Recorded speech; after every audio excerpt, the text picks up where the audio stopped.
Hello बच्चों, let's see the question. The question says, which of the following electronic transition in a hydrogen atom will require the largest amount of energy? Option 1, n equal to 1 to n equal to 2. Option 2, n equal to 2 to n equal to 3. Option 3, n equal to 1 to n equal to infinite. Option 4, n equal to 3 to n equal to 5. हमें ये बताना है कि किस transition के लिए highest amount of energy लगेगा. So first of all, we will write the key concept, which is the energy for nth level is given as, हमारे पास ई एन की वैल्यू कितनी आती है, -13.6 into Z square into 1 upon n1 का square minus 1 upon n2 का square. अब जितनी भी ट्रांजिशंस हैं, सभी ट्रांजिशन के लिए ये जो फर्स्ट वैल्यू है ये तो सेम रहेगी. आपको मेन इस चीज को कैलकुलेट करना है, 1 upon n1 square minus 1 upon n2 square. जिसके लिए ये वैल्यू सबसे ज्यादा आएगी उसके लिए ई एन की वैल्यू सबसे हाईएस्ट आएगी. तो अब हम चारों पॉसिबिलिटीज के लिए ये डिफरेंस कैलकुलेट करेंगे और फिर देखेंगे कि किसकी वैल्यू कितनी ज्यादा आती है. So we have first option में हमारे पास n1 की वैल्यू 1 है और n2 की वैल्यू हमारे पास 2 है. तो इसको हम सॉल्व करें तो हमारे पास ई एन इक्वल टू, हम एक काम करते हैं, पूरे को सॉल्व नहीं करते हैं, हम सिर्फ इसको सॉल्व करेंगे. 1 upon n1 square minus 1 upon n2 square, ये कितना आ जाएगा, 1 अपॉन 1 का स्क्वायर माइनस 1 अपॉन 2 का square. This is 1 by 1 minus 1 by 4. तो ये आ जाएगा 4 minus 1 by 4 equal to 3 by 4.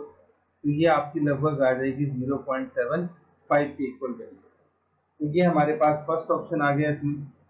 Second हमारे पास है n equal to 2 to n equal to 3. तो 1 upon n1 square minus 1 upon n2 square. n equal to 2 to 3 के लिए हमें फाइंड आउट करना है. तो 1 अपॉन 2 का स्क्वायर माइनस 1 अपॉन 3 का स्क्वायर, ये आ जाएगा 1 बाय 4 माइनस 1 बाय 9. दोनों का एलसीएम आ गया 36. 9 माइनस 4, तो ये आ जाएगा 5 बाय 36. तो ये वैल्यू हमारे पास लगभग आ जाएगी 0.1 के अराउंड. इतनी ये वैल्यू आएगी. नाउ थर्ड हमारे पास जो ट्रांजिशन है, दैट इज, हम इसको एक बार देख लेते हैं. ये हमारे पास है n equal to 1 to n equal to infinite. तो third we have n equal to 1 to n equal to infinite.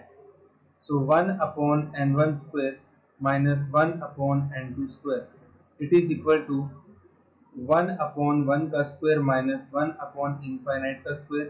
1 upon infinite की वैल्यू 0 होती है, तो हमारे पास ये डिफरेंस 1 के इक्वल आएगा. Now we have option number 4. तो ऑप्शन नंबर 4 में ये हमें पूछ रहा है n equal to 3 to n equal to 5. So n equal to 3 to n equal to 5.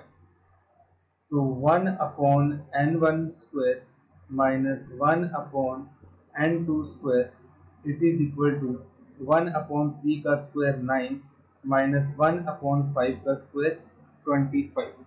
अब जब इसको हम सॉल्व करेंगे तो यहाँ से हमारे पास जो एलसीएम आएगा दोनों का, वो तो आ जाएगा 225 के इक्वल, और ये आ जाएगा 25 माइनस 9. ठीक, अब जो 25 माइनस 9 हमारे पास है, that is equal to 16 divided by 225. और जब हम 16 को डिवाइड करेंगे by 225, so this comes to be 0.07. तो ये वैल्यू तो सबसे ज्यादा कम आ रही है. तो सबसे ज्यादा हाईएस्ट वैल्यू हमारे पास आ रही है ऑप्शन नंबर 3 में, that is n equal to 1 to n equal to infinite. तो क्योंकि इसका 1/n1² माइनस 1/n2² का डिफरेंस सबसे ज्यादा आ रहा है, तो इसका मतलब इसके लिए जो एनर्जी आएगी वो भी सबसे लार्जेस्ट आएगी। सो ऑप्शन नंबर 3 जो हमारे पास है, that will be the correct option for this question, that n=1 to n=infinite require the largest amount of energy.